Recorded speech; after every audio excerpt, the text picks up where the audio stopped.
অনেক কন্টেন্ট ক্রিয়েটররাই আয়ের জন্য ফেসবুক ব্যবহার করে থাকেন। তাদের সুবিধার্থে মেটা মালিকানাধীন সামাজিক যোগাযোগ মাধ্যম ফেসবুক কন্টেন্ট মনিটাইজেশন প্রোগ্রামে নিয়ে এসেছে বড় পরিবর্তন। নতুন এই সংস্করণে কন্টেন্ট ক্রিয়েটররা বিভিন্ন ধরনের কন্টেন্ট থেকে অর্থ উপার্জন করার সুযোগ পাবেন।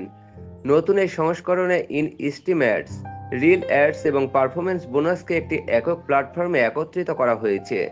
এর মাধ্যমে কন্টেন্ট ক্রিয়েটররা রিল, লং ফরম্যাট ভিডিও এবং অন্যান্য পোস্ট থেকে উপার্জন করতে পারবেন।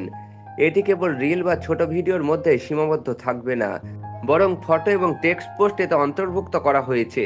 এছাড়াও নতুন এই প্রোগ্রামে পারফরমেন্স বোনাস সিস্টেম চালু করা হয়েছে। এটি ক্রিয়েটরদের কাজের গুণগত মান ও দর্শকদের উপর নির্ভর করে বোনাস দেবে। এর মাধ্যমে ক্রিয়েটররা তাদের কাজের মান উন্নত করতে পারবে এবং যোগ্যতার মাধ্যমে আয় বাড়াতে পারবে।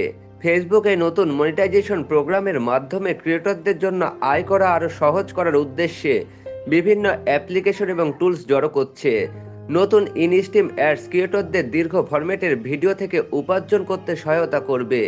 অন্যদিকে রিল অ্যাড শুধুমাত্র ছোট ভিডিওর মধ্যে সীমাবদ্ধ থাকবে না, বরং অন্যান্য মিডিয়া পোস্টও এতে অন্তর্ভুক্ত করা হবে।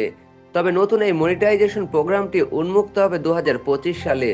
বর্তমানে এটি শুধু নির্বাচিত কন্টেন্ট ক্রিয়েটরদের জন্য ফেসবুকের বিটা ভার্সনে চালু করা হয়েছে। বিটা ভার্সনে 1 মিলিয়ন ব্যবহারকারী এটি ব্যবহারের সুযোগ পাবেন।